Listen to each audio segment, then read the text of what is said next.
Kilarigbo Live TV, ìkànnì amúlùdún àkọ́kọ́ tó ń gbé àṣà àti ìṣẹ̀lẹ̀ Yorùbá lárugẹ. Assalamu alaikum warahmatullahi wabarakatuh. Orúkọ mi ni Ibrahim Chatta. I'm an actor.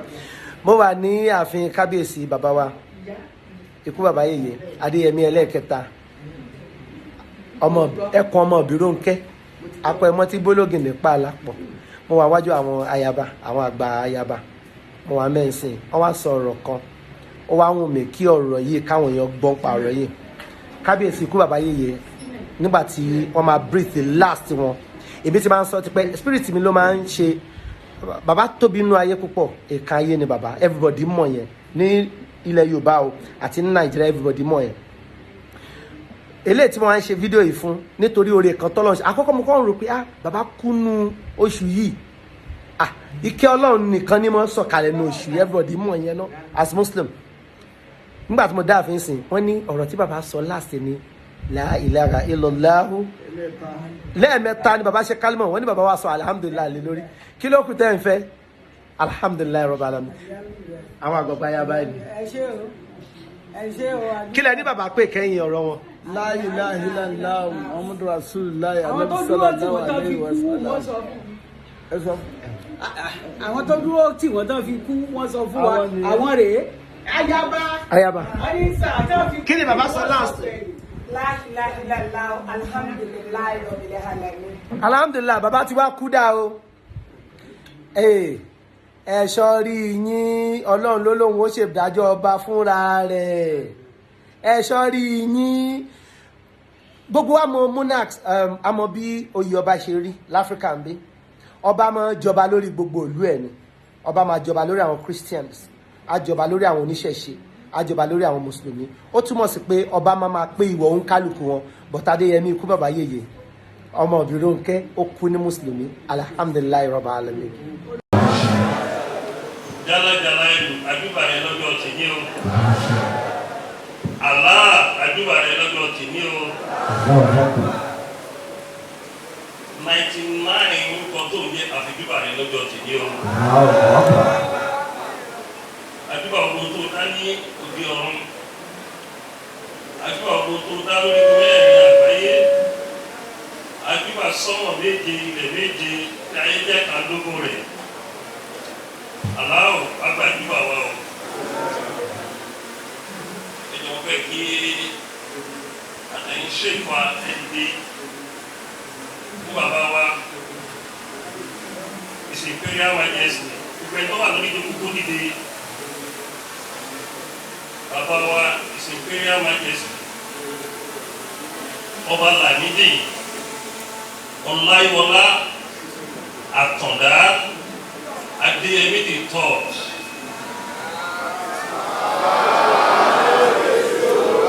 Tó wà àjà ní ọjọ́ Jímọ̀ tó kọjá.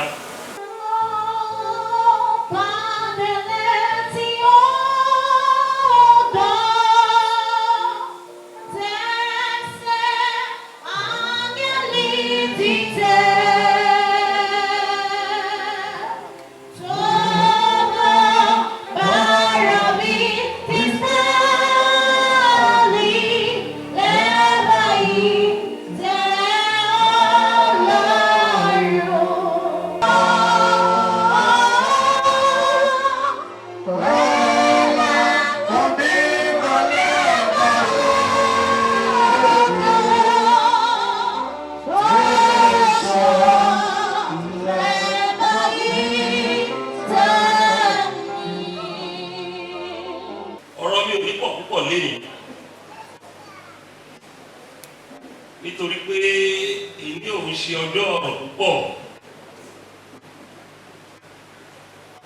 I will speak in English and Yoruba because of the media in our midst.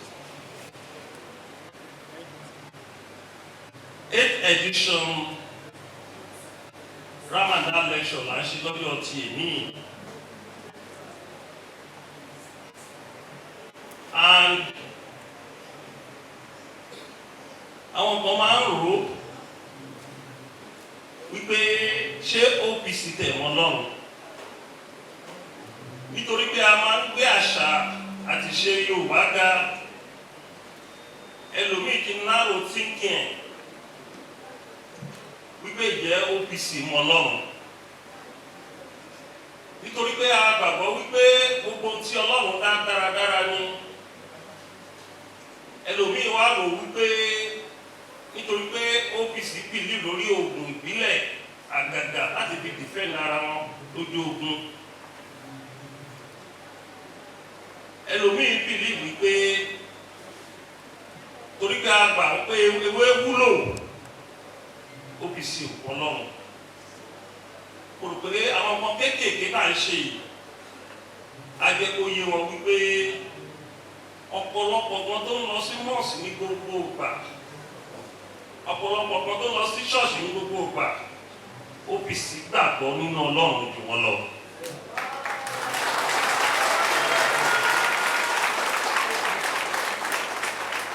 kì í ṣe ìgbà tó bá sin ẹ̀sìn nìkan ló fi rí ìyọ́nú Ọlọ́run ìwọ tó bá ń sin ẹ̀sìn tó bá wà lára àwọn tó mú ìwọ̀n ẹ̀ lóko ẹrú tó bá wà ní àwọn tó ń pa ìran ẹ̀ lẹ́kún tó ń kówó ìlú jẹ tó bá wà lára àwọn tó yẹ pé ó ń parọ́ tún ará ìlú jẹ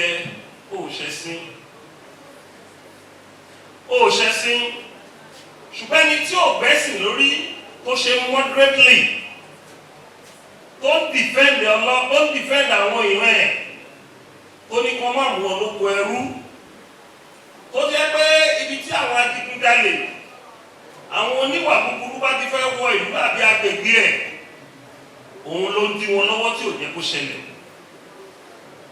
irú èèyàn bẹ́ẹ̀ yẹn Ọlọ́run yọ́nú sí ju ẹni tó ń kówó òlú jẹ tó papọ̀ mọ́ àwọn tó ń kówó òlú jẹ tó yẹ pé irọ́ ló ń pa tí ó bá fẹ́ gbàgbára lọ́wọ́ aráàlú á parọ́ fún wọn tó bá ti gbàgbára tán á ti fìyà jẹ wọn irú àwọn èèyàn bẹ́ẹ̀ yẹn ó bá kírun wákàtí 6 àbí 5 ó bá kírun wákàtí 5 kó gbàgbé jù bẹ́ẹ̀ lọ ọ̀tá Ọlọ́run yẹn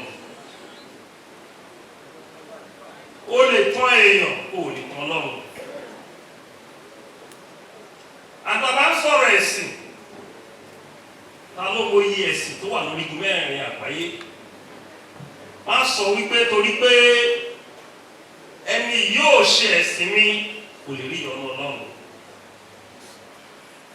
òun rèé sìn wọ́n bá kọjú fún àìwòye láti ná orí ọ̀ọ̀lù ìkan tó lè ká gbà tẹ́lẹ̀ àwọn àmúhùn ọ̀dọ̀ fi ṣe òjòrò ní 9 minutes ní ẹ̀rí bí a ti gbé drone wá ọ̀ọ̀lù tá a fẹ́ gbà tẹ́lẹ̀ ó times 3 eléyìí bó ṣe yí bírí ní aago 11 ẹ̀ní òye mi o àtẹ̀bálẹ̀ ti bí àwọn èèyàn tá a ti máa mobilize nísìn ọ̀pọ̀lọpọ̀ èèyàn ní orí ìjókòó mọ́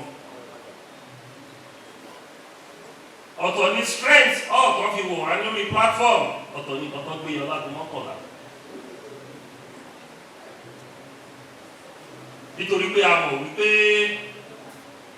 Ramadan lecture ó wà very important síwájú bí a ṣe ń ṣe Ramadan lecture bẹ́ẹ̀ náà ni mò ń lo ọ́fíìsì Ààrẹ Ọ̀nà Kakanfò òun náà ni a fi ń ṣe Christmas carol ẹlòmí àwọn àwò pé èwo tí ni apostle ti wá nílé bí Ramadan lecture lẹ́mi ṣe ní kádàrá tèmi nìyẹn o gbẹ́ni bẹ́ẹ̀ ló bá tèmi nìyẹn o kádàrá olúkálukú ọ̀tọ̀ọ̀tọ̀ àyànmọ́ tí olúkálukú pé látọ̀tọ̀ olúkọdè lóde ọ̀run ọ̀tọ̀ ní bẹ́ẹ̀ni ṣe gbé ènìyàn wípé màá ṣe Christian màá ṣe Muslim ìdẹ̀ ní náà ti àbáláyé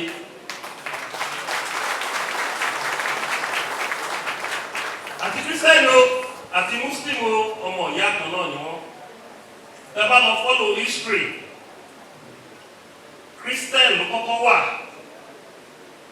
nígbà tí Christian wà àwọn Muslim náà yapa òòrùn Christian Muslim náà dá dúró ní Mẹ́kà tí a bá dé Jerusalem sí àwọn important mosques ní Israel tó ẹgbẹ́ tóbi gan tó fẹ́ dàbí Israel ó wà ní Jerusalem nítorí pé àwọn ọmọ tó kọjọ ń ṣe Christian tẹ́lẹ̀ nígbà tó yá àwọn kan yà ọmọ ìyá làwọn méjèèjì wọ́n wá lọ dá Muslim lẹ̀ àti méjì tó wá dé o àwọn alábàáláyé lè kọ́kọ́ bá wọn òun la fi pariwo tatatata nígbà tí wọ́n fi yí òkú bàbá Aláàfin mọ́ wa lọ́wọ́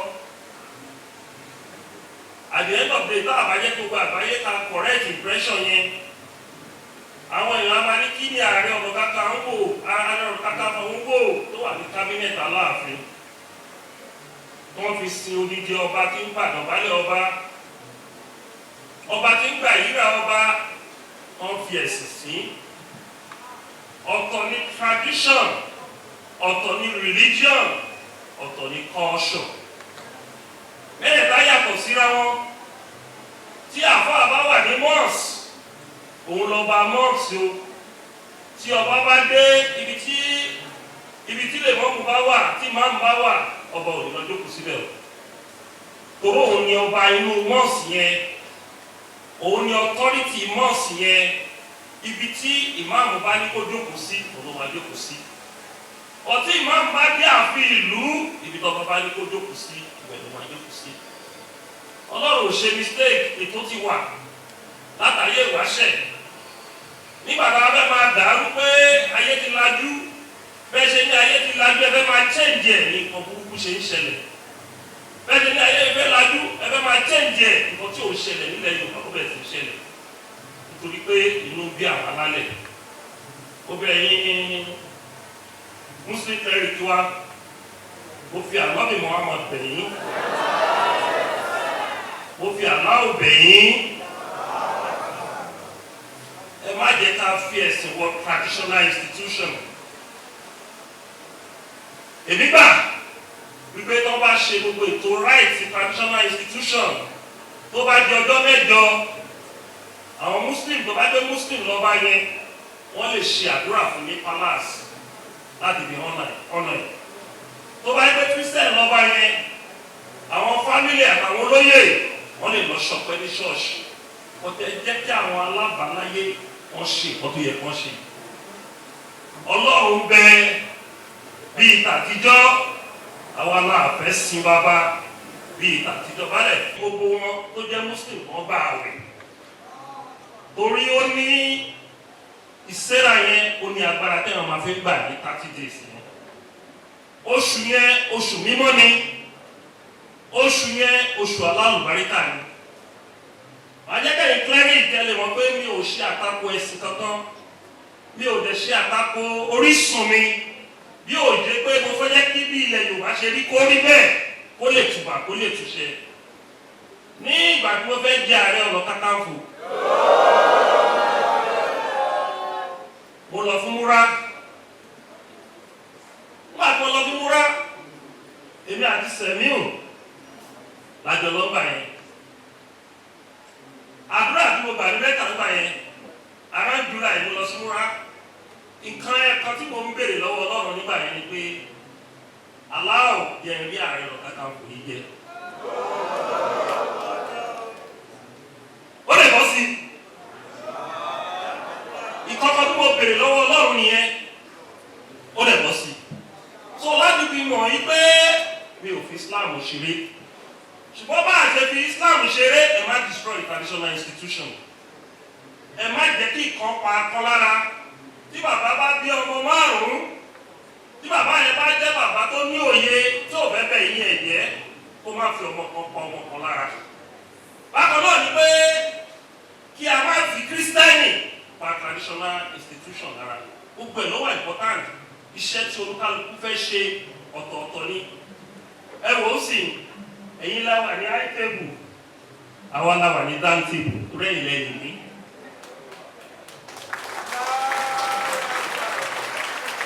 ẹ̀yin lẹ lè ní ẹ̀yin lẹ lágbára. wọ́n lè wá bẹ́ẹ̀ lọ́pọ̀ ẹ̀kọ́ ọ̀dà báyìí wá ẹ má bìí rẹ̀. ṣùgbọ́n gbogbo ọ̀wọ̀ tó yẹ ká fún yín torí ẹ̀yin lẹ làpàṣẹ ìní. ó dẹ̀ dúpẹ́ lọ́wọ́ gbogbo àwọn members wa.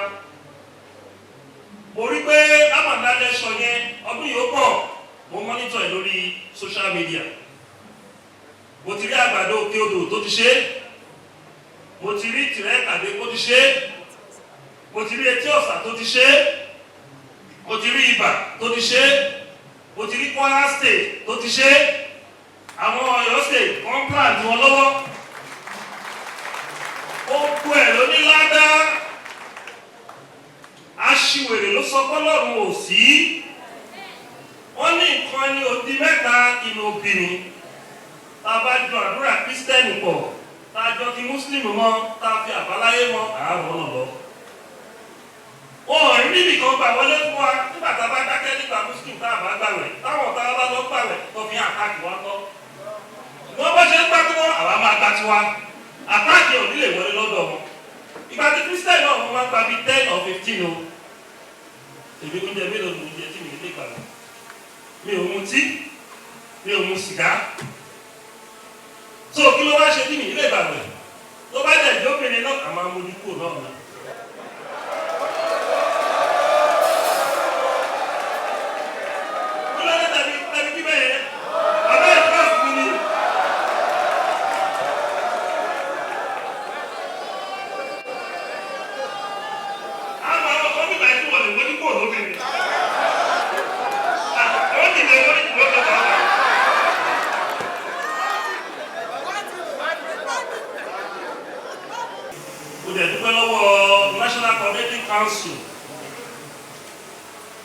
National Executive Council who support ẹni bá lè jókòó sórí iṣẹ́ àyè iṣẹ́ àwọn àbágbé ó lè fún ní sign of authority ẹni bá lè jókòó tì ní lórí iṣẹ́ àyè jókòó tó bá dé chairman local government ó lè bọ́ síbẹ̀ ìdìbò kò síbẹ̀ tó jókòó baálẹ̀ ìlú mi nù Orísun bí mo kọ́kọ́ kọ́lé sí òun ni baálẹ̀ rẹ̀.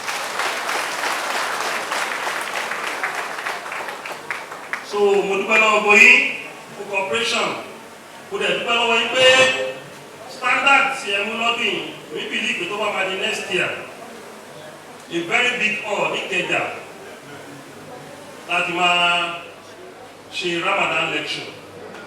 A gbọ́dọ̀ fi Mùsùlùmí ṣeré o, a gbọ́dọ̀ fi Kristẹni ṣeré o, a gbọ́dọ̀ fi àbáláyé ṣeré. Ní ààfin Alaafin níjọ́ Sunday nígbà tí gómìnà dé tí gómìnà fẹ́ wá kí àwọn fámìlì bàbá wa tó lọ àti àwọn Ọ̀yọ́mèsì àti àwa nígbà tó fẹ́ gbàdúrà mẹ́tẹ̀ẹ̀ta lọ́wọ́ ló wá bọ́ fún àwọn nǹkan ó ní àwọn kan á máa bú wa ní OPC àìmọye nǹkan tá a ti fi sílẹ̀ nílẹ̀ Yorùbá tó ti correct lọ́tọ̀ọ̀tì nílẹ̀ Yorùbá. Tẹ́lẹ̀ táwọn gọ́ọ̀mẹ̀ntì bá fẹ́ ṣàdúrà Christian and Muslim ló wọ́n fi ń ṣàdúrà táwọn ẹgbẹ́ bá fẹ́ ṣàdúrà Christian and Muslim ní ṣùgbọ́n sìn wọ́n ti fi ti aláàbáláyé sí mẹ́tẹ̀ẹ̀ta ti pé tẹ́yọ̀ bá fẹ́ ṣe bẹ̀ òkúta méjì ò lè gbé kókó tó bá fẹ́ ṣe ọbẹ̀ jiná ó bá lọ pé mẹ́ta ẹni tó bá fẹ́ ṣe ọbẹ̀ jiná òkúta méjì ò gbé òkúta mẹ́ta ló máa ń gbé. Tí a bá lè wo in spiritual realm nǹkan mẹ́ta ó wà very important. Àwọn ẹlẹ́yẹ mẹ́ta náà ni. Tó bá wo cross náà wà rí pé mẹ́ta ni. Nǹkan mẹ́ta ó ṣe pàtàkì. So mo kí yín fún understanding mo lè kí ilẹ̀ Yorùbá fún understanding. Mo lè kí àwọn ẹlẹ́sìn kan kó àmúmọ́ra tí ò sí gbogbo alákatakítí tó ń ṣe ní north ẹni bí wọ́n bá dé báyìí. Ọ̀rọ̀ ẹ̀sìn ló bá wọn débi kan bá dé ní north yẹn o. Wọ́n lè sùn wọ́n lè wó ní wọ́n fi ń ṣakọ wọ́n fi ń ṣòṣèlú tẹ́lẹ̀ ni. Òṣèlú ti wá ó ti di nǹkan míì mọ́ wọn lọ́wọ́ pẹ̀lú ọ̀rọ̀ ẹ̀sìn. Ṣùgbọ́n bá ṣe wà moderate nílẹ̀ Yorùbá yẹn ẹ jẹ́ ká keep tempo yẹn o. Torí ẹni tó bá ti alákatakítí mọ́ ẹ̀sìn ogun ló fẹ́ fi darẹ̀ o fẹ́ fi dàlú ni o. Ní agbára náà ogun ò ní dalẹ̀ Yorùbá o.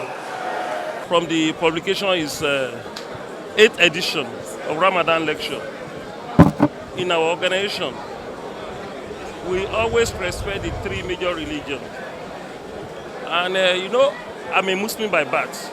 My mother is a Christian. So we have the background of Muslim in our family. And at the same time, my mother normally took me to church. So the two modern religions, I always give it a very serious attention, despite the fact that I respect the traditional believer or traditional religion. So this is a holy month. Within 1 month, you must use that opportunity to communicate to God. And at the same time, we always call the cleric to come and give lecture. It's very, very important. So what happened here is a normal routine for a period of 8 years. When we started, we always do it in my house in Festac Extension. But after 3 editions, we started doing it in a very big hall. By the grace of God, the next edition will be in Kenya.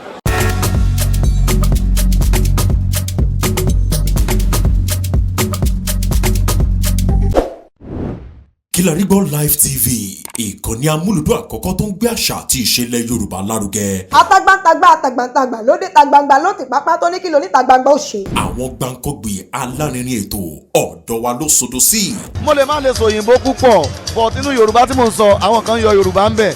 Ṣé báwa náà kọ́ Ọlọ́run ọba ni kámú láti Kilarigbo Unlimited. Kilarigbo Unlimited ládùn ètò tí kò láfiwé. Alárakúàrà. Orí ètò Alárakúàrà ní àwàyè lórí Kilarigbo TV. Mo lo ata, tomatoes, àlùbọ́sà, ẹyin, mo lo carrot, mo dẹ̀ tún fi hot dog náà sí. Mélòó la fẹ́ kà nínú eyín adépèlé KPK kò pọ̀kẹ́. Kilarigbo ló ń jẹ́ bẹ́ẹ̀. Ká ṣe àkálẹ̀ àwọn ayẹyẹ lọ́nà tí ìgbàlódé léyìí tẹ́yìn ó sì gbádùn ẹ̀. Ọba sọ́yọ̀ ọ̀rọ̀ jábẹ́sì padà, ìwọ ni Olúwa wá fàyè mi ṣe yanu. Kilarigbo Live TV gbọ́n pa ẹ̀. Fún ìpolówó ọjà tàbí àkálẹ̀ èyíkéyìí ayẹyẹ tẹ́ bá fẹ́ ṣe ìyún event coverage pẹ̀lú owó tí ò gani lára. Kilarigbo Live TV ẹ̀rọ amóhùnmáwòrán ti